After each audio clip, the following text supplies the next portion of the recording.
According to psychiatry, a psychopath is not considered legally insane. In other words, they know full well the difference between right and wrong. These individuals have no intelligence problems, evident psychosis, or brain damage, but are driven by an inability to feel empathy, acting without hesitation. During the spring and summer of 1974, in the northwestern United States, a psychopath began a series of attacks that terrorized the region. Young college students started disappearing from major university campuses. Some were last seen just meters from their sorority houses. Others vanished from small towns during the night, and their bodies, when found, were naked with signs of sexual violence and strangulation. These victims had something in common. They were young, white, thin, with long hair parted down the middle, and always disappeared at night. Witnesses reported the presence of a strange man on campus, often wearing a sling or cast, appearing vulnerable and asking for help. However, some women, sensing something off, avoided approaching or following him to his car, suspecting he might be a sexual predator. As the disappearances increased, so did the public outcry for answers. Pressure on authorities mounted, and the media began questioning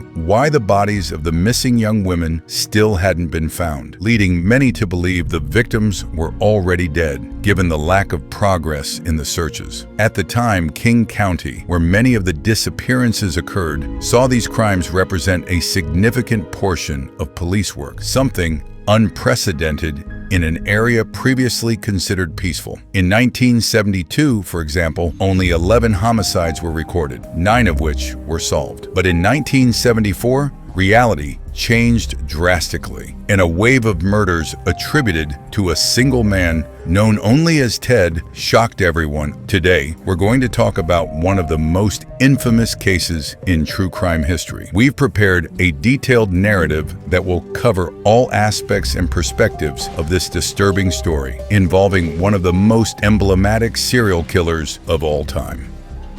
Since the mid-1950s, the Chi Omega sorority house had been known as one of the most prestigious sororities on the Florida State University campus. And in 1978, that hadn't changed. At the time, Chi Omega was filled with young women considered the most beautiful, most intelligent, most popular, and seen as heirs to the legacy of their mothers and grandmothers who had also passed through the sorority. However, on January 14th of that year, on a Saturday night, that story would be transformed. While most students were having fun at the famous keg party, the young women of the sorority had different plans. Some went out on dates, others went to nightclubs or visited family. Few were home when the early morning hours advanced. Around 3 a.m., young Nita Neary returned to the sorority and immediately noticed something odd. The back door lock was completely open, and before she could react, a crash echoed through the mansion. Frightened, she ran to hide, and through the crack of a door, she saw a thin man rushing down the stairs. He wore a dark jacket, a navy blue knit cap,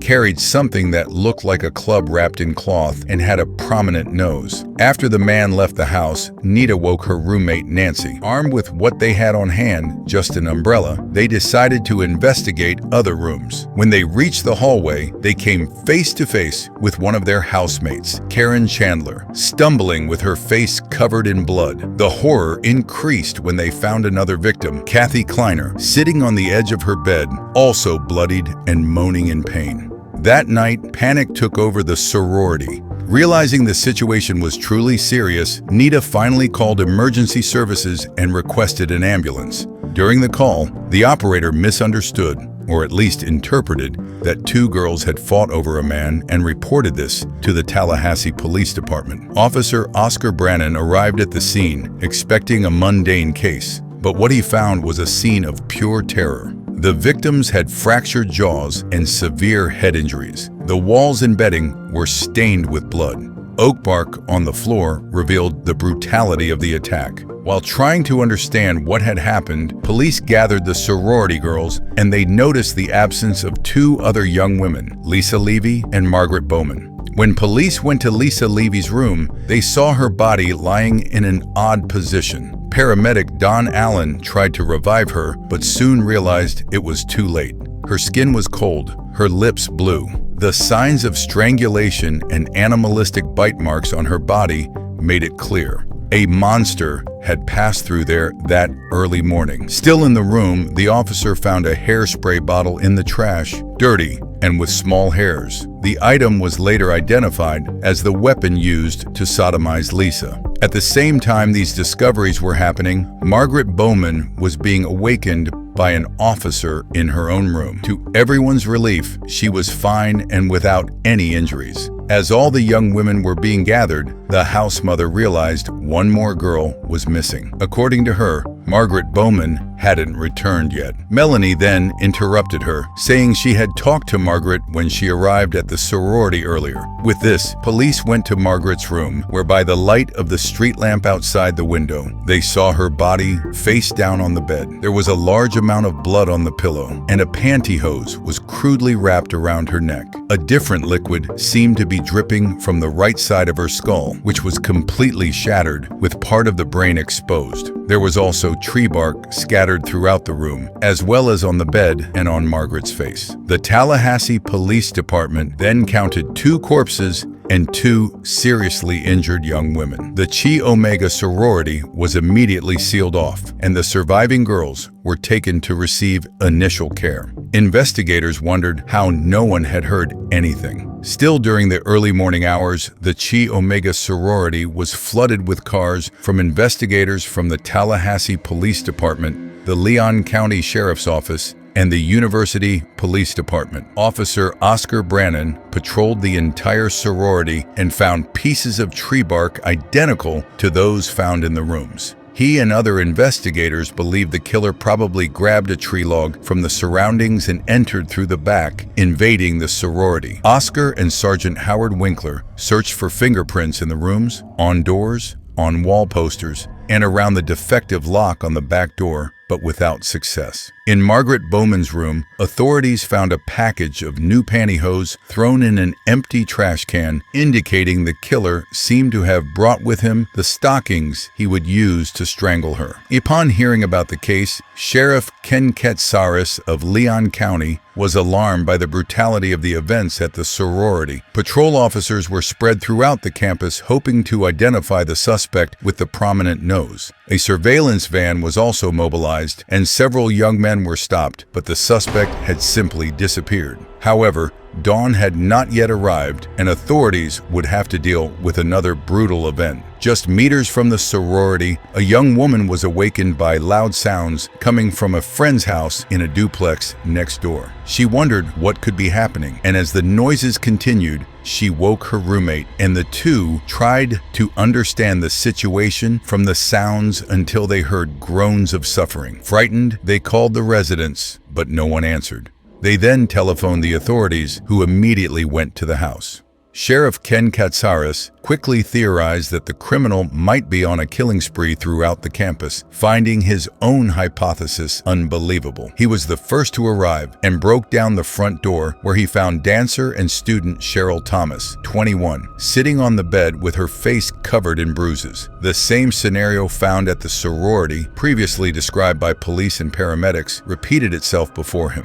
At the foot of the bed was a pantyhose mask, from which 2 strands of male hair would be recovered and used in the future to identify the killer. The item was collected, and several blood evidence samples from the attacker were found, along with semen samples and partial fingerprint smudges. Unfortunately, the evidence was weak, and the most they could determine was the attacker's blood type. Given the scene, authorities concluded that whoever had attacked the girls at Chi Omega was also responsible for the attack on Cheryl Thomas. At the hospital, doctors reported that Cheryl had a dislocated shoulder, fractured jaw, and skull with fractures in 5 different places. The attack was so brutal that her survival was a great surprise. Unfortunately, Cheryl would never hear completely with her left ear again, and the damage would also affect her balance, ending her career as a dancer. That wave of attacks and homicides initiated an intense manhunt for the hideous criminal responsible for a series of acts never before recorded within a university campus. However, that was only the beginning of something that would place Tallahassee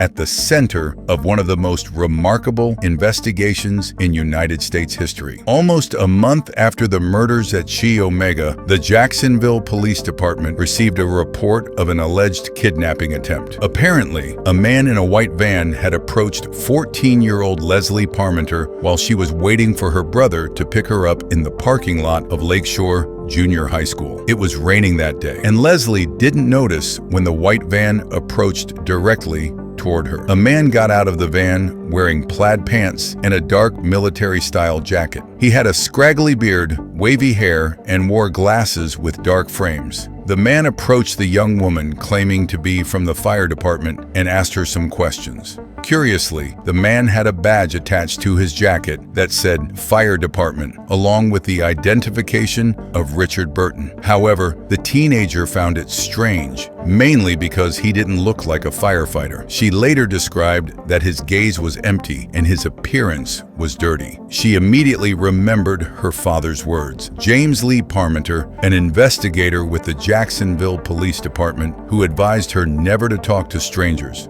Leslie tried to walk past him without responding, but the man intercepted her. He began to intensify his questions until Leslie's brother finally arrived with his pickup truck and ordered her to get in the car. Leslie's brother questioned the man, but he became agitated and quickly returned to his van. And as the van drove away, the brother noted the vehicle's license plate, 13D11300. When the case came to the attention of the investigator and the girl's father, he checked the plate and discovered it belonged to a man named Randall Reagan from Tallahassee. However, due to his other obligations, it would take him some time to investigate this lead. In the meantime, the police department in the neighboring city of Lake City, which was between Jacksonville and Tallahassee, recorded a missing person case. The victim was identified as Kimberly Diane Leach, 12 years old. According to the teenager's parents, she had disappeared in her school parking lot without leaving a trace. At the same time, investigator James Lee Parmenter from Jacksonville called the Leon County Sheriff's Office to get more information about this Randall Reagan, owner of the white van that had approached his daughter. He spoke directly with investigator Steve Bodiford, who verified the plate and located Randall Reagan. When Steve went to talk to Randall, he discovered that he had reported the theft of his vehicle's license plate and requested a new one. Furthermore, Steve was well aware of the attacks and homicides at the Chi Omega sorority and noticed that Randall lived near the duplex where Cheryl Thomas had been attacked. His police instinct left him worried about the possible connection, becoming even more aggravated when details of Kimberly Leach's disappearance were shared. In the investigators' minds, if the same man responsible for the attack at Chi Omega had encountered Kimberly, there was no chance whatsoever that she was still alive. And when James learned of these connections, he was disturbed by the possibility that his daughter had come very close to an extremely dangerous man. In the following days, investigations into Kimberly's possible kidnapping continued intensely, but without any leads, until an event would change everything. Almost a week later, Patrolman David Lee of the Pensacola Police Department in Florida was patrolling the West Pensacola area when he spotted a suspicious orange Volkswagen Beetle circling a restaurant. Upon checking the plate, he discovered the vehicle was stolen. Immediately, David initiated a pursuit that would last 2 kilometers. The driver accelerated for a while, but eventually gave up and stopped the Beetle. The officer ordered him to exit the vehicle and approach to be handcuffed. And to his surprise, the driver rolled and began a physical fight against David. At one point, the man managed to break free and ran off. In response, David shot at the man, who fell to the ground. The officer, believing he had hit him, approached, but the man reacted and attacked again, clearly with the intention of killing him. But fortunately, David was experienced enough to manage to subdue and arrest him. Next, the man was taken to the patrol car and then to the station. During the journey, the man became deeply depressed and expressed the wish that he had been killed by David. The patrolman was confused by the dramatic and desperate behavior of the attacker, who didn't appear to be drunk or under the influence of drugs.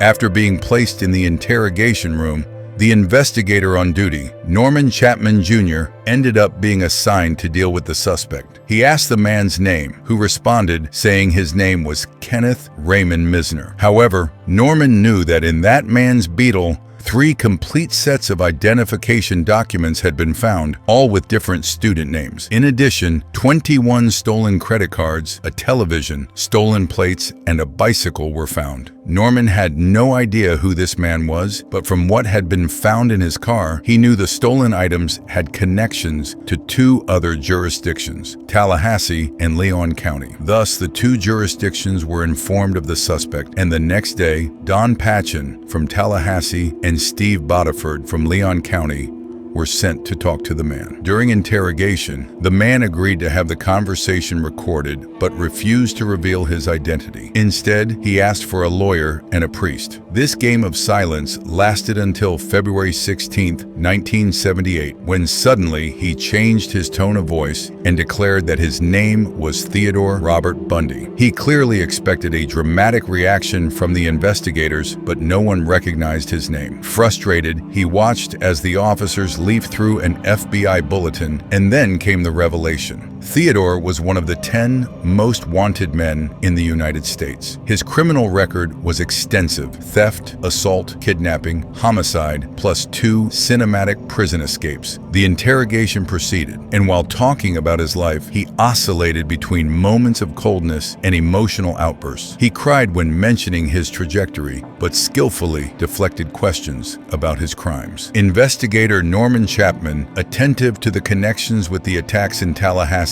decided to test the suspect. He asked him if at any time he tried to erase fingerprints. Theodore began to cry and said he wore leather gloves. Regarding a white van stolen near a university campus, he refused to comment. Then the interrogation advanced to the accusations in Colorado, the disappearance and murder of a young college student. Theodore insisted he knew nothing, but when pressed, he ended up mentioning having seen the autopsy photos. It was at that moment he asked for the recording to be stopped. What happened next was recorded only in the investigator's notes. With the recorder off, Theodore seemed more comfortable talking. He referred to himself as a vampire and admitted to being a compulsive voyeur stalking young women. When asked if he had ever turned his fantasies into reality, his response was that his fantasies took over his life, but the acts themselves were disappointing. The investigators knew Theodore was already a suspect in at least 36 cases of kidnapping and homicide. When Norman Chapman confronted the suspect with this number, the response came like a sharp blow. Theodore said in few words, "You need to add another digit." The room fell silent. The question was whether he was trying to say it was 37 victims or if the number exceeded 100. And it was from that moment that Theodore became more cautious. Still, he confessed to having violent impulses against women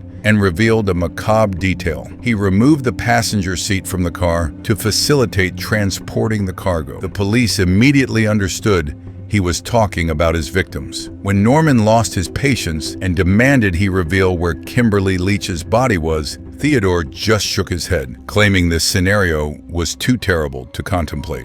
During his transfer to the Leon County Jail, investigators made one last attempt. This time, they were more emotional, saying that Kimberly's parents needed the body to move on with their lives. Theodore stared at the men, crushed his pack of cigarettes, and threw himself on the floor before responding, "But I'm the most cold-hearted son of a bitch you've ever met." With those words, it was clear he had no intention of confessing anything. With his arrest, newspapers finally began connecting the dots. Theodore Bundy, now a nationally known name, was at the center of a wave of brutal crimes. The case would explode in the media. But before we move forward, we need to go back to the beginning, to the moment when it all started. The first disappearances, the first human skulls in the forest, and the emergence of the name that would mark the criminal history of the United States. The first case attributed to Theodore Bundy was the disappearance and murder of 15-year-old Catherine Myrtle Devine. She disappeared on a street corner in North Seattle on November 25, 1973. When the case was investigated, police discovered through witnesses that Catherine had last been seen hitchhiking. Her whereabouts would remain unknown until early December of the same year, when her corpse, in an advanced state of decomposition, was found face down in a forest. Catherine was fully clothed, but her jeans had been cut in the back. The county medical examiner recorded the cause of death as strangulation and slashing with some sharp object. He also reported signs of sodomy. Due to the circumstances of Catherine's murder, her case would soon stagnate and her killer's trail would disappear. Following this, we have another disturbing case. The year 1974 had just begun when 18-year-old student Karen Sparks went to sleep in her room, located in the basement of a large student house on the University of Washington campus. On the morning of January 5th, her housemates noticed she hadn't yet gotten up for breakfast. Initially, they assumed Karen had stayed up late and would sleep until lunch. However, when afternoon came, everyone became concerned, and one of the friends went down to the basement to check. There, he found Karen, unconscious and with her face and hair covered in blood. When they pulled back the covers to try to help her, they discovered that someone had ripped a metal rod from the bed frame and inserted it into her genitals. Karen was rushed to the hospital and authorities were called. The doctor recorded devastating damage to her bladder and vagina. The case left the entire community in shock, but no trace of the perpetrator was found at the scene. The story of this attack would remain in the newspapers for quite some time, until another case took over the headlines. During the 1970s, the entire world was passionate about radio programming, and in Western Washington in 1974, it was no different. There, thousands of listeners loved hearing the voice of a young woman who every morning shared the first news of the day. No one knew her name, although many had tried to find out. This young woman was 21-year-old Linda Ann Healy. At the time, she was about to graduate in psychology from the University of Washington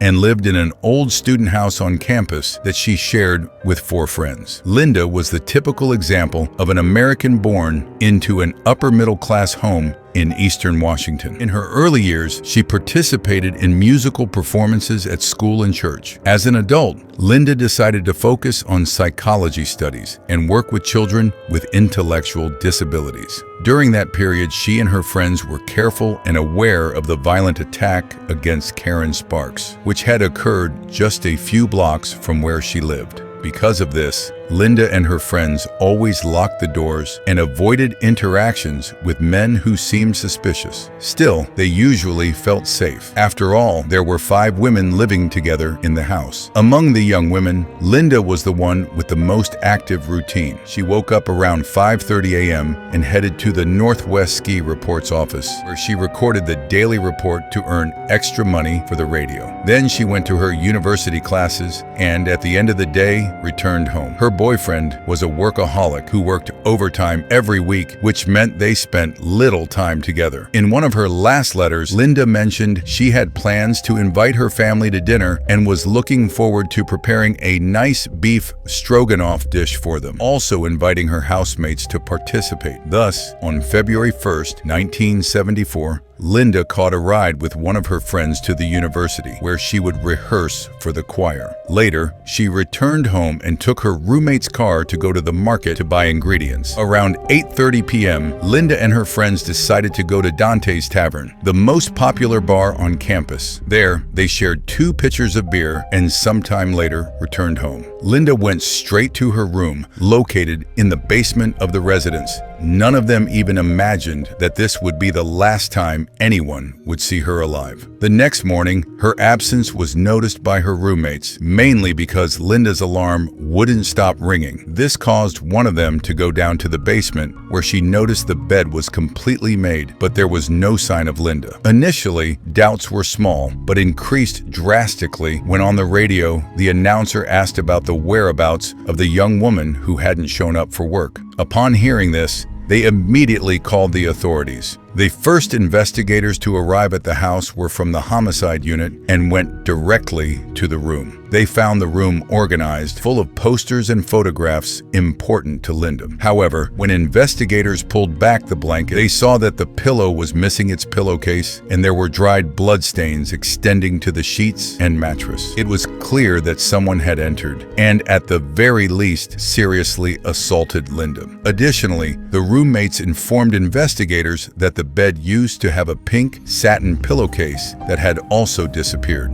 One of the investigators examined the room's closet and found Linda's nightgown at the back of the furniture with the collar stiffened with blood. This clue led them to believe that someone had entered, left the young woman unconscious, and then taken her away. Some items, such as the nightgown, jeans, and boots she was wearing the previous day at the bar, were also missing, as was a backpack with clothes. Investigators concluded that the kidnapper probably dressed her in other clothes before taking her away. After Linda's disappearance, the residence was secretly abandoned by the young women, and a group of men moved into the location hoping the kidnapper would strike again. The entire neighborhood was investigated for days, but no trace was found. Linda's room was also intensely analyzed, but the kidnapper hadn't left anything behind, not even a strand of hair. And while investigations continued, the Seattle Police Department's emergency number attendant received a bizarre phone call. On the line, a man claimed that the attacker of the girl in the basement and Linda Healy's kidnapper were the same person. Initially, suspicions fell on Linda's current boyfriend and ex-boyfriend, but both passed the polygraph test. As days passed, the homicide unit began treating the case as a possible kidnapping that could have ended in homicide. Few physical evidence items were sent to the Seattle Police Crime Lab, but no progress was made. Meanwhile, investigators began connecting the cases and noticed the similarities. Both Karen and Linda slept in houses with other girls, and both had their rooms in the basement. In the first case, Karen had received powerful blows to the head and was violated. In Linda's case, it was possible the same had occurred, but the criminal chose to take the victim with him. Her disappearance would remain in the headlines for a long time. Linda was about to graduate, and the fact that she loved caring for children with disabilities made the public appeal enormous. Many drivers heard her voice every morning, although they didn't know who she was. After her disappearance, everyone came to know her face, and the void of her whereabouts would take time to leave people's minds. And meanwhile, a few miles from Seattle, a new disappearance occurred on the campus of Evergreen State College, southwest of Olympia, Washington. On Tuesday night, March 12, 1974, 19-year-old Donna Gail Manson left to attend a jazz concert on campus and didn't return. Donna had been showing signs of depression. With this, the police theory was of flight followed by suicide. However, this hypothesis was discarded after Donna's manuscripts and drawings were sent for psychiatric evaluation, which concluded there were no signs of serious mental disorders. Police then concentrated their searches on the campus surroundings. Some sniffer dogs were brought in, and the entire region was searched for Donna's body, but without success. Donna's disappearance caused authorities in various jurisdictions to begin realizing that something in common was happening in Washington. This was confirmed on April 17, 1974, when a new disappearance occurred 120 miles from Seattle. This time, the victim was 18-year-old freshman Susan Elaine Rancourt, a student at Central Washington State College in Ellensburg. She was last seen after taking a pile of clothes to the college dormitory laundry. When police retraced the path she had taken the previous night, they noticed there was a faster but riskier route. This path passed through a construction site, crossed a footbridge over a campus lake, and went under a wooden bridge near the student parking lot. Campus police believe Susan might have been approached by a stranger at this point. This line of investigation gained strength when, after her disappearance, other female students on campus reported similar experiences. According to them, a few days earlier, a tall, handsome man appearing to be in his early 20s and with his arm in a sling had asked several female students for help. In some reports, years, he was seen trying to carry several books and dropping them, with some students coming forward to help him. He always invited the young women to accompany him to his car, a Volkswagen Beetle parked less than 300 meters from the wooden bridge in the student parking lot. This report seemed to repeat itself many times on campus. Based on this, investigators were certain Susan had been a victim of this unknown man, but no progress would be made. 19 days later, on the campus of Oregon State University in Corvallis, 250 miles south of Seattle, another disappearance occurred. There studied 20-year-old Roberta Kathleen Parks, a world religion student. On May 6, 1974, Roberta had arranged to meet some friends at the college's student union building. Before leaving, Roberta promised her roommate she would return in an hour. However, the girl never reached the student union building. The lead investigator on the case, Lieutenant Bill Harris of Oregon's Criminal Investigation Unit, believed that if she had run away and taken her own life, her body would soon be found. However,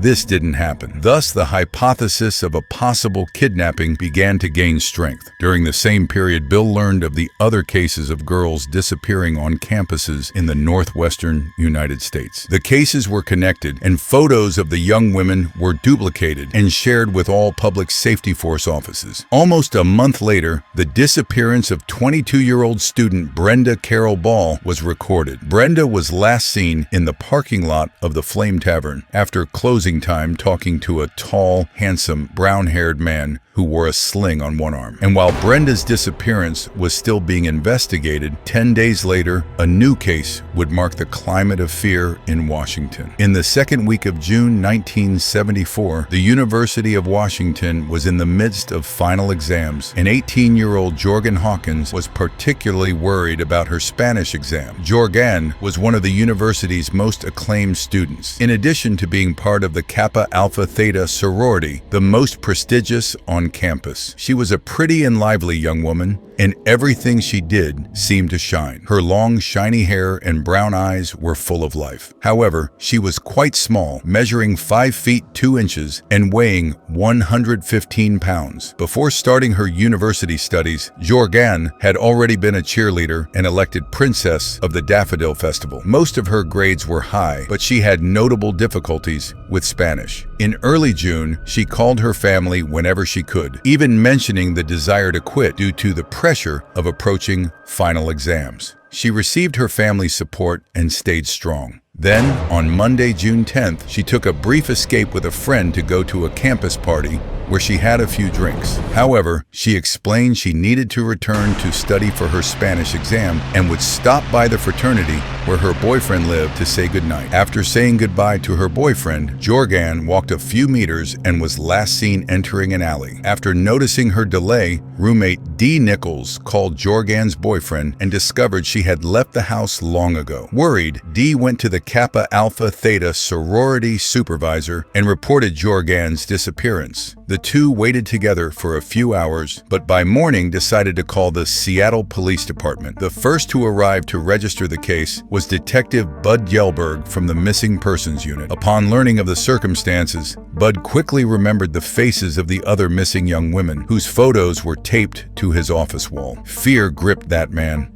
Had the kidnapper struck again? Based on witness statements, investigators realized that along the route, several people had seen and called Jorgan by name, so that the kidnapper himself could have heard and used this to approach her in the dark until he was close enough to overpower her. The big question was how no one had seen or heard anything. At the time, investigators had many doubts about how the kidnapping occurred, and this same doubt persists today, 50 years later. When the case was widely reported, 2 witnesses came forward to the Seattle Police Department. They reported 2 incidents that occurred on campus. One of the young women said she was walking to her sorority when she saw a handsome man using crutches. His leg appeared to be in a cast, and he was trying to carry a briefcase with a handle but kept dropping it frequently. The young woman offered to help him, but said she first needed to get something from home. She ended up taking longer than expected, and when she returned, the young man had disappeared. Given Jorgan Hawkins's disappearance, investigators realized these young women had narrowly escaped the probable kidnapper. Upon verifying the circumstances of all the other cases, they realized they were dealing with the same suspect. They also knew that among the missing young women, at least one had been murdered, and this fact reinforced the urgency to act before the list of victims increased even more. On June 3, 1974, more than 100 representatives from police stations and departments from Washington and Oregon states gathered at Evergreen State College in Olympia. The objective of the meeting was to discuss all the information they had about the disappearances. During the meeting, the representative from the Redmond Department in Washington's capital mentioned they were still investigating the cases of Catherine Myrtle Devine and the whereabouts of Donna Manson. However, there was a new homicide on the list. On May 25th, 15-year-old hitchhiker Brenda Baker simply disappeared. Her body was found more than a month later in an advanced state of decomposition at Miller-Sylvania State Park. The cause of death was deemed indeterminate. Curiously, the corpse was found several miles from McKinney Park, where Catherine Myrtle Devine's body had been found earlier. The meeting lasted quite a while until everyone returned to their departments with a broader view of the killer, though still without concrete clues to identify him. The case had no new developments until Sunday, July 14, 1974. On that day, the sun shone intensely over Washington, and estimates indicated the temperature would reach at least 90 degrees Fahrenheit before nightfall.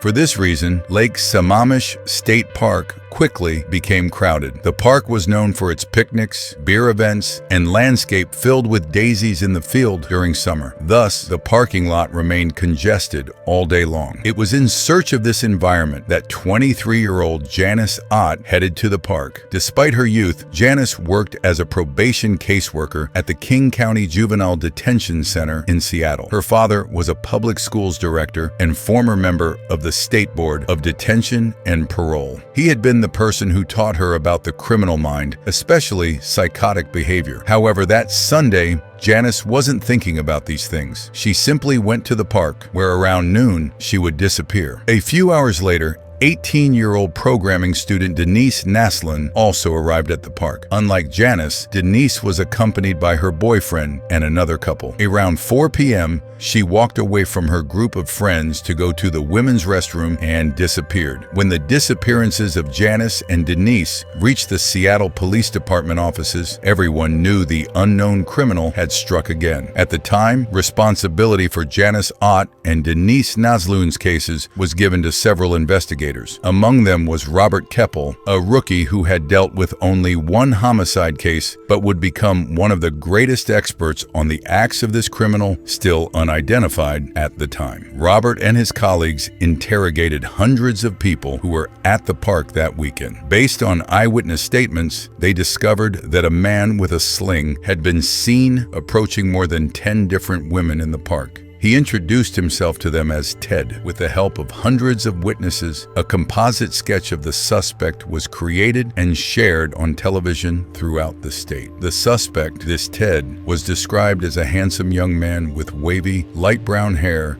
and no visible scars. Some witnesses also described him as tanned, with clear speech and no grammatical errors, and who stared intensely at women. Thanks to these conversations and statements, it became clear that all witnesses reported the same thing. He drove a faded brown Volkswagen Beetle. The main witness was a young woman who followed him to the vehicle and even leaned against it while listening to Ted talk about his sailboat and ask for help bringing it from his house. The request seemed strange enough that she avoided staying near the Beetle and the man, returning to her group of friends. As this information emerged, several calls began coming in, with many people naming friends named Ted as possible suspects. However, many of the suspects didn't drive Beetles, had alibis, or didn't look that much like the composite sketch. Meanwhile, investigators wondered about a motive behind kidnapping two young women within just 4 hours. The most accepted theory was that the criminal was becoming increasingly impulsive, needing more frequent and intense stimuli with each new kidnapping. In other words, it was likely that Janice had been kept captive while Denise was being kidnapped. After that, he was alone with two victims, something he had probably been fantasizing about for a long time, just as some men fantasize about moments with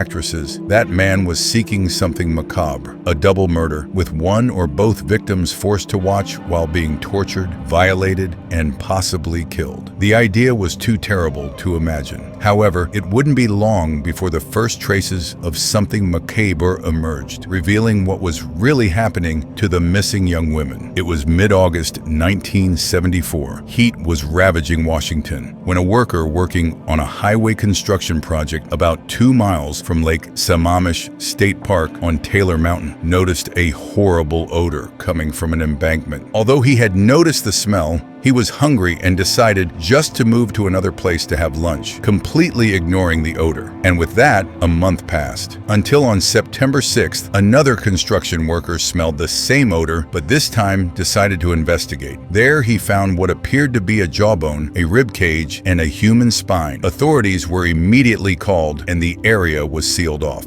And for 4 days, the region was meticulously searched. Unfortunately, wild animals and intense heat had already destroyed much of the remains. However, through sifting, the forensic team managed to locate 8 tufts of hair, some of them long and dark brown and others reddish blonde. In total, they recovered 1 skull, a rib cage, a spine, a jawbone from another skull, numerous small bones, and 5 femurs. It was concluded that the bodies had been discarded completely naked. Later, at a press conference, Seattle Police Captain Nick Mackey announced that the remains of Janice Ott and Denise Naslund had been identified. In addition to them, there were remains of 2 more girls who remained unidentified. Given these discoveries, the task force was officially assembled, and the best investigators from the Seattle Police Department and King County established their headquarters between the 1st and 2nd floors of the county courthouse. The room was filled with photos of the missing and murdered young women, plus a detailed map of the University District and the composite sketch of this Ted. September was a tense month for the investigations, but no additional discoveries occurred until on October 18, 1974, a new disappearance was registered. This time, the victim was 17-year-old Melissa Ann Smith, daughter of the sheriff of the small town of Midvale. She disappeared after leaving home to visit a friend who worked at a local pizzeria, from where she would go to a sleepover at another friend's house. However, Melissa never arrived at either destination. Her body was found sometime later in a mountainous region on the banks of a river near a parking lot. She was unclothed with a ligature tied around her neck and had been beaten to the point that her face became unrecognizable. Additionally, she showed signs of violent assault. The medical examiner's examination indicated she remained alive for 7 days after her disappearance before being killed, suggesting she was held captive. A few days later, on Halloween, another young woman, 17-year-old Laura Amy, disappeared after leaving her home in Lehi, Utah to enjoy Halloween night. When her body was found, it was seen that she had been asphyxiated with a ligature. The medical examiner's records also listed skull fractures in the back of the head. Evidence of violent assault was clear. The police laboratory tried to identify the attacker's blood type, but due to the advanced state of deterioration, the samples were already unusable. While these discoveries were occurring on the other side of Utah, 18-year-old Carol Durange decided to go to the Fashion Place Mall. She left home with her new Camaro around 6:30 p.m. At the mall, Carol met some relatives and walked through the stores. She eventually stopped at Walden Books to browse some books when a man described by her in as handsome and well-dressed approached and asked if she had parked near the Sears store. Carol confirmed, and the man said witnesses reported that someone had tried to break into her Camaro using a coat hanger wire. The man's behavior seemed like that of a police officer, although he wasn't in uniform. Even so, Carol followed him calmly to the parking lot where a light rain was falling. During the walk, she asked the man to show his police identification. The man just laughed, and Carol felt uncomfortable for having asked the question, thinking she had even seemed foolish. When the two arrived at the Camaro, she opened it and checked the interior, but everything seemed normal. He asked Carol to open the passenger door, but she refused. The man then said they should go to the mall's police substation to find his partner and the suspect, insinuating that Carol knew the guy. Confused, Carol said she was just shopping and had no way to recognize the supposed criminal. The man ignored the comment and the two ended up going to an isolated area of the parking lot. At this point, Carol was already suspicious and again asked for his identification. The man claimed to be Officer Rosalind from the Murray Police Department. They arrived at a locked door, which seemed to surprise the man, who suggested they go to the station to file the complaint. Carol expected to find a patrol car, but to her surprise, he led her to an old Volkswagen Beetle. She quickly realized that car most likely wouldn't belong to a plainclothes officer and demanded to see the man's identification. The man became impatient but quickly displayed his wallet, and all Carol managed to see was a brief glimpse of a golden badge. He opened the Beetle's passenger door and waited for her to enter. Carol reluctantly got into the vehicle, but when the man took the wheel, she smelled a strong odor of alcohol coming from his breath. However, before she could react, they were already leaving the parking lot. Carol thought about screaming or jumping from the car, but that seemed useless at that moment. Suddenly, the man stopped the Beetle abruptly, and when she looked at him, she noticed his expression had changed, becoming serious and distant. She seized the opportunity and tried to flee. But upon opening the door, the man quickly jumped on her and locked a handcuff on her wrist. In response, Carol screamed loudly, and the kidnapper pulled a gun, pressing it against her head, threatening to kill her if she didn't stop screaming. At that same instant, Carol fell out of the Beetle backwards. She saw the gun fall from the man's hand, who then picked up a crowbar and lifted it, pressing her against the vehicle. Carol's arm was hit by the crowbar, but in a quick reflex, a kick to the man's genitals made him recoil.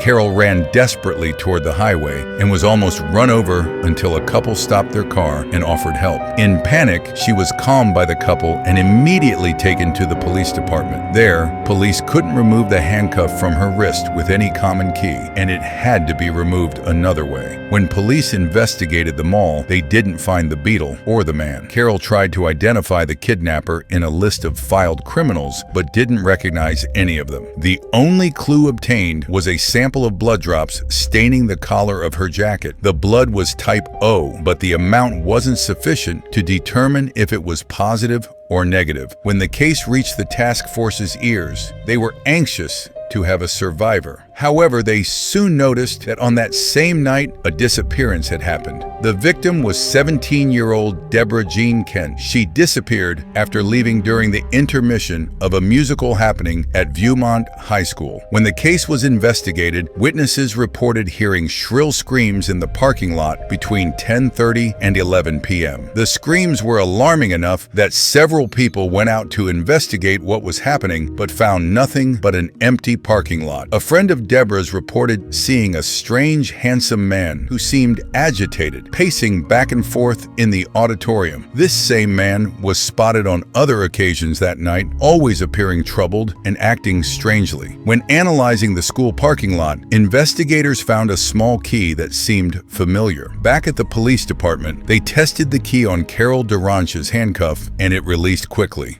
A new witness also came forward, stating that when picking up her daughter from school after the performance, she saw a light-colored Beetle leaving the parking lot at high speed. This entire series of events and coincidences pointed to a single perpetrator, the mysterious Ted, who in addition to being a kidnapper, was undoubtedly a murderer. And he wasn't going to stop there. The year 1974 had a dark Christmas for several families, and 1975 would begin equally obscurely. Right in January occurred the disappearance of 23-year-old nurse Corinne Eileen Campbell. She was staying at the Wildwood Inn in Snowmass, Colorado with her fiancé. Corinne was last seen in the hallway near her room. Her naked body was found the following month with severe head injuries caused by a heavy object plus several knife cuts.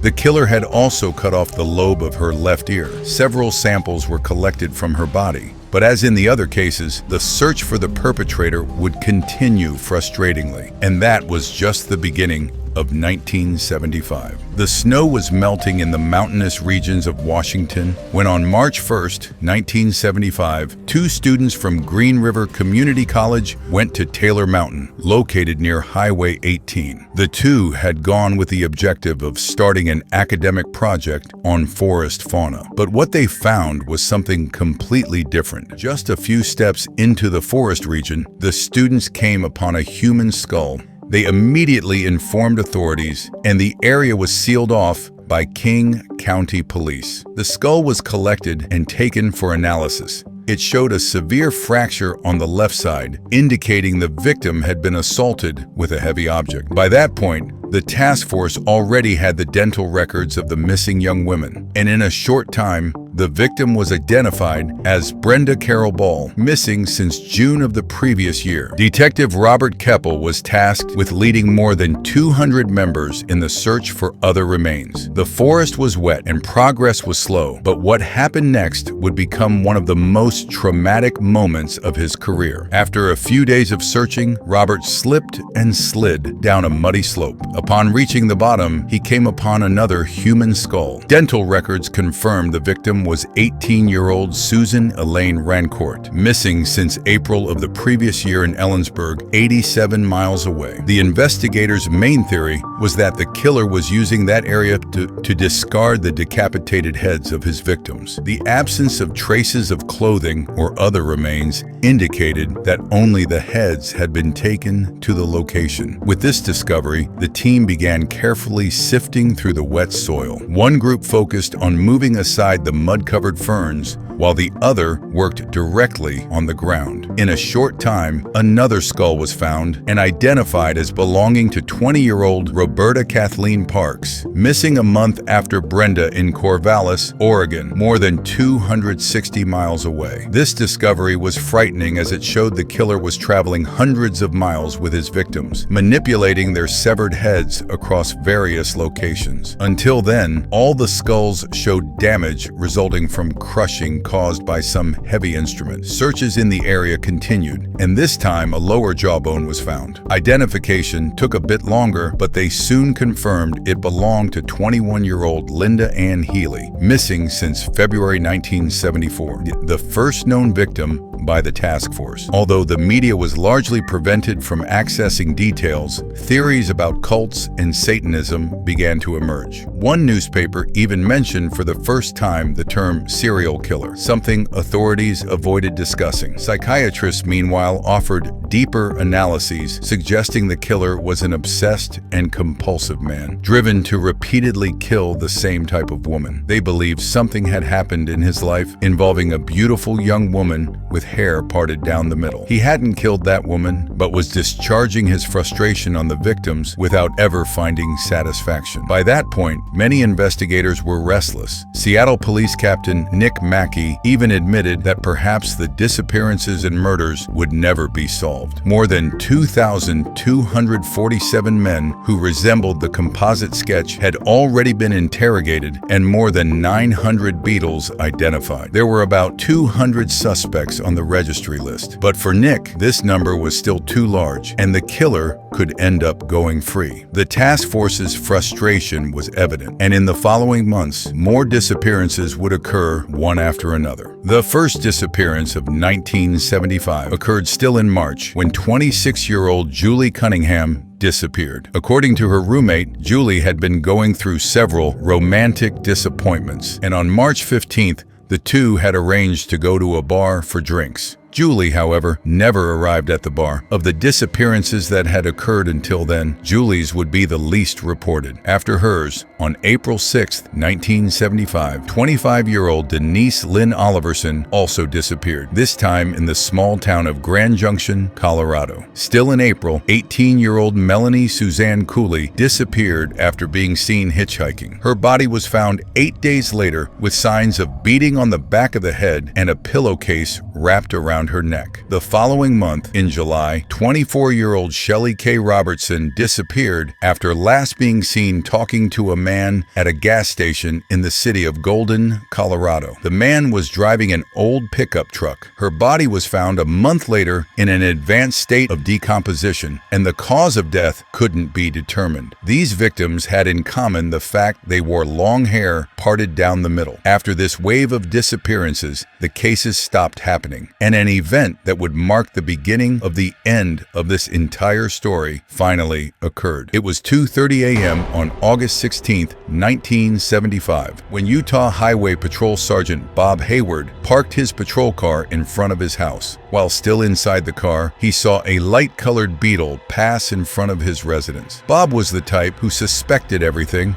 and soon something caught his attention. That area was predominantly residential, and he had never seen a beetle driving around there, especially at that hour. Without wasting time, Bob turned on the car's lights and noted the vehicle's license plate. However, the beetle simply turned off its lights and sped away at high speed. That behavior increased Bob's suspicions even more, and he immediately started the car and initiated a high-speed chase. Eventually, the beetle's driver gave up and stopped at an abandoned gas station. Bob positioned his patrol car behind the beetle, and out of the vehicle came a young man wearing jeans, a black turtleneck sweater, and sneakers. He had long, messy, and slightly curly hair. Bob noticed the young man had passed 2 stop signs at high speed and asked for his driver's license, which indicated the name Theodore Robert Bundy, resident of Salt Lake City. The officer, even more suspicious, asked what he was doing in that area at that hour. Theodore responded that he had gone to watch the movie The Towering Inferno at a drive-in in the Redwood area and was returning home when he got lost. The problem was that the drive-in was in Bob's patrol area, and he knew the movie showing was different. While they talked, a second patrol car arrived at the gas station, and the 2 patrolmen in the vehicle observed the situation to ensure Bob was okay. It was at that moment the sergeant looked inside the beetle and noticed the passenger seat had been removed and placed in the back seat. Bob then asked permission to search the car and noticed a small crowbar on the floor behind the driver's seat, plus an open bag thrown in the front. After passing the flashlight beam, Bob saw there was more than he expected. In addition to the crowbar, he noticed a ski mask, an ice pick, a roll of rope, and some cables. These tools were typical of home burglars, and because of this, Bob arrested Theodore on charges of evading police. At the police department, Theodore was interrogated, and the bag inside the beetle was searched. Inside it, they found more suspicious items, including a mask made from women's pantyhose, which seemed quite strange to the police. Additionally, a pair of handcuffs was found, and in the trunk, several large green plastic garbage bags. When questioned about the objects, he claimed he had found those things while returning home. Bob, however, retorted, saying the tools appeared to be for burglars, and confiscated them as evidence for a possible charge of possession of burglary tools. The next morning, Theodore obtained provisional release without having to pay bail. Later, the public prosecutor's office issued an arrest warrant against him for possession of burglary tools. And as all this was happening, the Salt Lake County Police Department soon became interested in Theodore Bundy, suspecting he might be the Ted the task force was looking for. A search of Theodore's apartment was then authorized, and investigators found some interesting items, such as the book The Joy of Sex by Alex Comfort and a map of Colorado ski regions. When questioned, Theodore claimed to have never been to Colorado. Another item that caught attention was a brochure from the Bountiful Recreation Center in Utah. Once again, Theodore denied involvement, saying the brochure belonged to a friend who visited him recently. During the search, one of the investigators found a pair of patent leather shoes in a closet. Curiously, when they returned to the apartment with an official search warrant, the shoes had disappeared. The investigators' interest in Theodore kept increasing, with them believing he might be involved in the Utah homicides. However, they didn't find evidence like jewelry, clothing, or women's purses that could link him directly to the victims. When photographing Theodore's beetle, they realized the vehicle matched the description provided by Carol DeRanche. Carol was called to the police department to analyze photos of the vehicle and of Theodore himself. Initially, she had difficulties identifying him, but ended up recognizing him later. Regarding the beetle, Carol was in doubt, but mentioned that at the time of the kidnapping, there was a tear in the back seat, which now appeared sewn in the photos. Additionally, a friend of Deborah Kent and other witnesses who had seen him at the back of the auditorium on the night of Deborah's disappearance were also called and identified him as the strange man. The culminating point came when Theodore was placed alongside other men for a lineup session, and Carol and the other witnesses quickly identified him positively. With this confirmation, investigators organized a surveillance operation on Theodore and requested his school and academic history. Family and friends were also contacted to try to understand more about who Theodore Robert Bundy really was, something we'll start to see from now on. Ted Bundy was born as Theodore Robert Cowell on November 24, 1946, in the city of Burlington, Vermont, United States. His mother was Eleanor Louise Cowell, and his father's identity remains unknown. On the birth certificate registered at the Home for Unwed Mothers, the father's name was initially listed as Lloyd Marshall, a salesman and U.S. Air Force veteran. However, in a subsequent version of the certificate, the name was removed, remaining as unknown father. For years, there was speculation about the possibility that Ted's real father was Louise's own father, Samuel Cowell, suggesting a case of incest. However, in 2020, DNA tests ruled out this hypothesis, refuting his connection to Samuel Cowell. Louise, for her part, claimed the name of Ted's biological father was Jack Worthington, but investigation revealed many men with that name, and the name Lloyd Marshall lived in the region where she lived, which made confirmation difficult. To this day, Ted Bundy's paternity remains a mystery. In Ted's early years, he was raised by his maternal grandparents, Samuel and Eleanor Cowell. To avoid the social stigma of being an unwed mother, Louise was presented as Ted's sister, while his grandparents raised him as if he were their own son. Later, Ted would discover on his own the truth about his origin, which generated resentment against his mother. However, even before discovering the truth about his origin, Ted already demonstrated disturbing behaviors. His aunt, Julia Cowell, reported a frightening incident in which she woke from a nap surrounded by kitchen knives and, upon looking at the foot of the bed, saw Ted, who was just a child, watching her with a smile on his face. Ted grew up respecting his grandparents, especially his grandfather Samuel, whom he saw as a father figure. Later, however, he would describe Samuel as a violent man with xenophobic and racist attitudes. Nevertheless, many believe Ted painted this negative image of his grandfather to divert attention from his own guilt and actions, an opinion reinforced by some biographers. His grandmother, Eleanor, on the other hand, was described as a submissive and shy woman, totally devoted to her husband. In the mid-1950s, Theodore and his mother Louise moved to Washington, where Louise began attending a local church. Then, during a social event for single adults, she met Johnny Culpepper Bundy, whom she would end up marrying. Johnny adopted Ted, who also began using the surname Bundy. But although Johnny tried to get close to Theodore and play the role of father, the relationship between them was never close. Although details about Ted Bundy's life weren't discovered immediately by investigators, it's important to contextualize them to better understand his formation. Later, Ted would report that his fantasies about women began in adolescence. During this time, he already demonstrated concerning behaviors, such as peeping at neighbors through windows.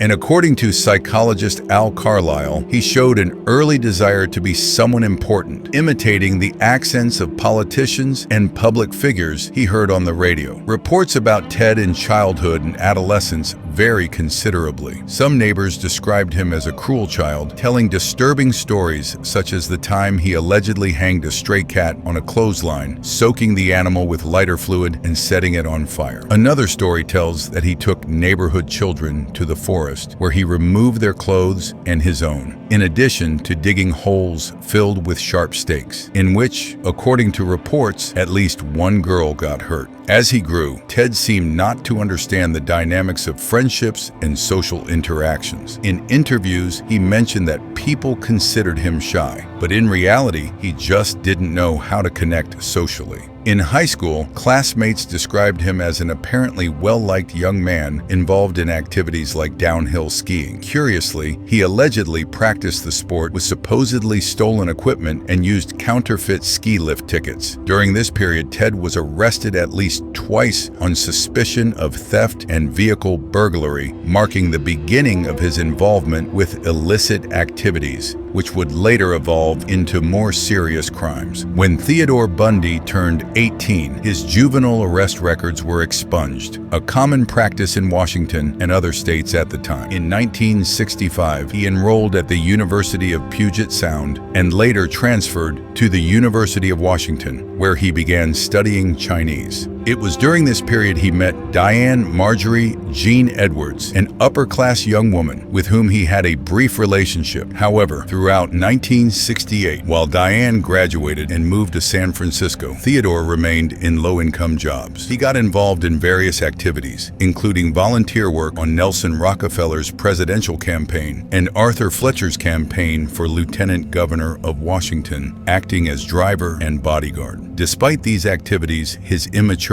and lack of ambition were factors that frustrated Diane, leading to the end of the relationship. The breakup deeply affected Theodore, who made several trips, including to Colorado, Arkansas, and Philadelphia, apparently in search of answers about himself. In 1969, he discovered a devastating truth about his origin while investigating his past. He was an illegitimate son without knowing his father's identity. This fact caused profound sadness. In the fall of 1969, Theodore returned to Washington and met Elizabeth Clover, a woman with whom he would begin a relationship that would last several years. During investigations, Elizabeth was called to give statements about her relationship with Ted. Although she agreed, she asked that nothing be recorded. In her account, Elizabeth described that Theodore frequently went out at night and left strange objects at home and in the car. On one occasion, she found a lug wrench wrapped in duct tape halfway up, an oriental knife, and a cleaver. She also mentioned that Theodore confessed on some occasions that he stole on impulse, just for the pleasure of the act. About their intimate life, Elizabeth reported that after Theodore bought the book The Joy of Sex, his behavior became even more unusual. He began expressing interest in practices like bondage and anal sex. On 3 occasions, Theodore allowed Elizabeth to tie his hands to the bed,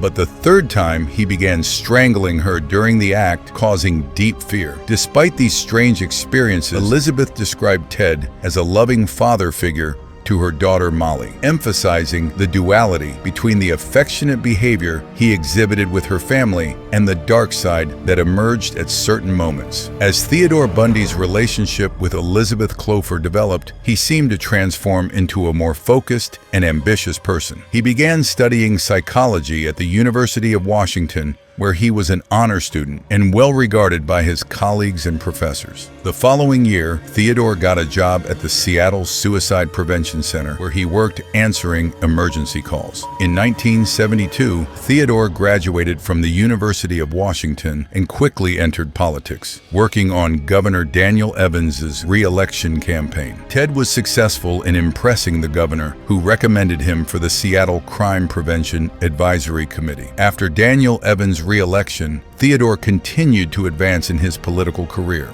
being hired as assistant to the president of the Washington State Republican Party, Ross Davis, who described him as an intelligent, aggressive young man who believed in the system. In 1973, with several letters of recommendation from political and academic figures, Theodore secured a spot to study law at the University of Puget Sound Law School. That same year, during a business trip, he reconnected with his ex-girlfriend, Diane Edwards, who was impressed by Theodore's transformation into a more ambitious man with a rising legal and political career. The relationship between Theodore and Diane reignited and became serious, with him even introducing Diane as his fiancée at some social events. However, in January 1974, Theodore abruptly ended the relationship with Diane, completely ignoring her calls and letters. Eventually, Diane managed to speak with him, but when confronting him about the breakup, Theodore claimed to have no idea what she was talking about. After that, he began to lose interest in his own promising academic life, something that was noticed by those around him, as Theodore began frequently missing classes and distancing himself from his responsibilities. In April 1973, Theodore completely abandoned his law studies. And it was during this same period that the series of disappearances of young women began occurring in the region. Above all, I should emphasize that the whole affair with Diane happened while Ted was dating Elizabeth Clover. He began going out frequently during the night, often using Elizabeth's light-colored Beetle, Additionally, Theodore's alcohol consumption increased drastically, something that didn't go unnoticed by Elizabeth, who began worrying about his behavioral changes. In 1974, while the disappearances and homicides continued to terrorize the region, Theodore secured a position at the Washington Department of Emergency Services, a state agency involved in the searches for the missing women, a fact that left the task force perplexed. After investigators gathered a detailed view of Theodore Bundy's life, with Elizabeth Clofer's help, they began confirming crucial details of his whereabouts on the days of the disappearances. She also revealed that she had already made 3 reports to authorities, expressing her suspicions about her boyfriend's behavior, but these reports were neglected until he was captured. Investigators then discovered that Theodore had recently sold his Beetle, and upon dismantling the vehicle, they managed to gather important evidence. Forensic analysis revealed hair strands in the car that matched samples found on Corinne Campbell's body. Other hair samples in the car also corresponded to victims Melissa Smith and Carol Duranche. Although the evidence was microscopic, FBI specialist Robert Neal stated it was extremely unlikely that hair strands from 3 different people who never knew each other would be found in the same vehicle unless they had been victims of the same individual. The task force firmly believed Theodore Bundy was the Ted seen at Lake Sammamish State Park and the killer responsible for several brutal crimes. However, they knew they needed more robust evidence to formally charge him with homicide. In February 1976, Theodore was then brought to trial for Carol Duranche's kidnapping. The trial lasted 4 days. He was found guilty of kidnapping and assault, receiving a sentence of 15 years in prison. Theodore was sent to Utah State Prison, where he quickly showed signs of planning an escape. During a search, authorities found road maps, flight schedules, and a social security card in his possession. While Theodore was in prison, the Colorado prosecutor's office filed formal charges against him for the murder of Corinne Campbell, a crucial step to directly link him to the serial murders. In 1977, Theodore was transferred to Aspen and spent much of the process moving through the Pitkin County Courthouse. In the meantime, he would be interviewed, presenting himself as a good man, wrongly accused, and willing to prove his innocence. On one of these occasions, he asked to visit the courthouse's law library to study his case. And taking advantage of the guard's distraction, Theodore jumped from the library's 2nd floor. He ended up injuring his right ankle, but managed to escape and remain at large for a few days. Theodore sought refuge in the forest region and hid in a hunting cabin, where he found food, clothes, and a rifle. His plan was to flee to the nearest city, but he ended up getting lost in the forest and wandering aimlessly. During this time, he broke into a camping trailer at Maroon Lake, where he got more food and headed north, trying to avoid roadblocks. 3 days after his escape, he stole a vehicle, but he was already exhausted and hadn't slept for days. Thus, when driving erratically, he ended up drawing the attention of 2 police officers who stopped and arrested him again. Back in prison, Theodore's situation became even more complicated. Before the escape, there was the possibility he could fight to avoid conviction, and his lawyer believed that if Theodore were acquitted of the murder charge, other jurisdictions would have more difficulty bringing him to trial for other cases. Additionally, his 15-year sentence for Carol Duranche's kidnapping could be reduced, and he could become a free man in a short time. However, with his escape, things worsened significantly, and Theodore didn't seem willing to stop. He would continue to take risks, resulting in a second escape attempt that would have even more serious consequences. While detained at Garfield County Jail, Theodore gained access to a detailed blueprint of the entire prison. Thus, on December 23, 1977, when most guards were with their families for the Christmas holidays and less violent prisoners had been released to spend the holiday with their loved ones, Theodore seized the opportunity to escape. Now comes a part of the story that's almost unbelievable. With the help of a diet, Theodore managed to remove the light fixture from his cell and crawl through the ceiling until reaching one of the guards' rooms. He had, in fact, lost weight for several months with with the intention of escaping. And reaching this guard's room, he grabbed a set of clothes and simply walked out the prison's front door. After that, he stole a vehicle and fled eastward until the car broke down on Interstate 70. Eventually, after long trips, including by plane, Theodore arrived at the Florida State University campus, where he found a nearby boarding house and tried to lead a normal life, avoiding drawing police attention. He got a temporary job at a construction site but abandoned it after being asked to present identification. With the difficulty of getting a job, Theodore returned to stealing credit cards and money. Then, approximately 1 week after his arrival in Tallahassee, the attacks and homicides at the Chi Omega sorority occurred. In the same event, Theodore also attacked Cheryl Thomas, and days later drove to Lake City, where he kidnapped Kimberly Leach. Shortly after, he was stopped by local officer David Lee, with whom he entered into a physical fight that, as we already know, resulted in his arrest. After this episode, Theodore Bundy would never again be a free man, bringing us back to the beginning of this case, or at least to the starting point of our narrative. While Theodore was being interviewed by investigator Norman Chapman, the white van he was driving was found abandoned. Police specialists collected several samples, such as leaves and tree barks that were both inside and attached to the vehicle's chassis. Through a detailed study, this vegetation pointed to northern Florida, possibly to the banks of the Suwannee River, which borders throughout the area. With this clue, the search group delved into several miles of investigations in the region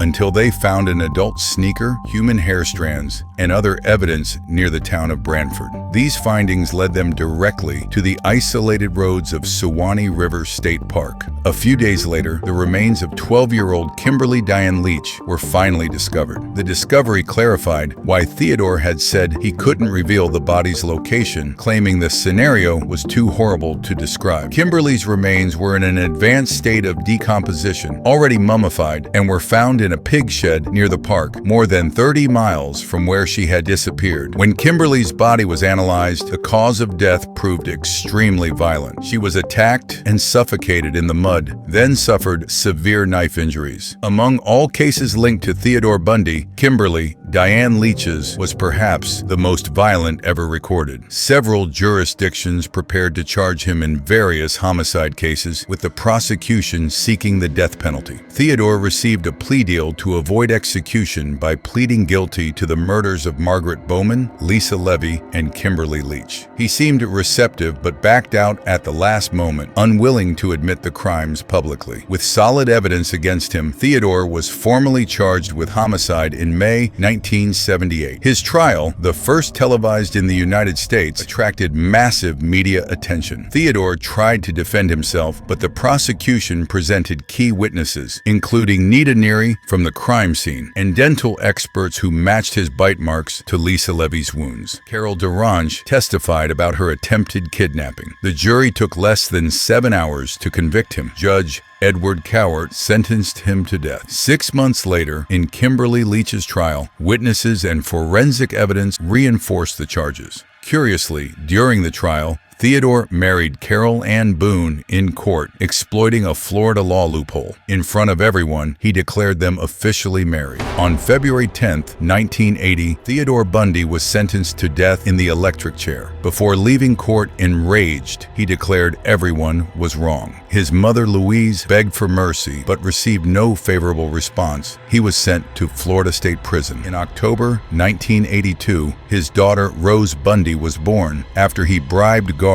for an intimate moment with Carol Boone. During his early prison years, Theodore was interviewed by Stephen Michaud and Hugh Ainsworth. Later, FBI Special Agent William Hagmeyer was assigned to obtain more information. Gradually, they developed something resembling friendship. Theodore began confessing directly, admitting he was the killer. According to William's records, Theodore revealed the victims were part of his essence, and their death sites became sacred. He explained that in 1974, 1984, he became a complete predator. Theodore's execution date was scheduled and rescheduled several times. He revealed disturbing details. He washed Laura Ann Ames' hair repeatedly, put makeup on Melissa Ann Smith's face, and decapitated 12 victims with a saw, keeping some heads in his apartment. He kept both Lake Sammamish victims alive to watch each other die. His execution was set for January 24, 1989. In his last conversations, Theodore confessed to killing all victims in Washington and Oregon. He revealed Donna Gail Manson's body was on Taylor Mountain, but he incinerated her head in Elizabeth Clofer's fireplace. He confessed murders in Idaho, Utah, and Colorado, including 16-year-old Nancy Wilcox and other unknown cases. He admitted violently attacking a hitchhiker in Idaho, photographing victims' remains, though no images were found. Although confessing continuously, he withheld information, hoping to postpone execution. The victims' families refused delays, stating they already knew he was the killer. Carol Boone felt betrayed by the confessions, having truly believed in his innocence. Their relationship deteriorated. On his last night, Theodore talked with William Hagmeyer about taking his own life. During this final conversation, they reviewed 30 homicides total, including Julie Cunningham, Denise Lynn Oliverson, and 12-year-old Lynette Dawn Culver. Theodore refused his last meal. He was executed in the electric chair on Tuesday, January 24th, 1989, at 7:16 a.m. Hundreds outside the prison celebrated with fireworks and applause. Theodore asked to be cremated. His ashes were scattered at an undisclosed location in the Cascade Range. Many discussions arose about his actual victim count. Some believe he began killing before age 20.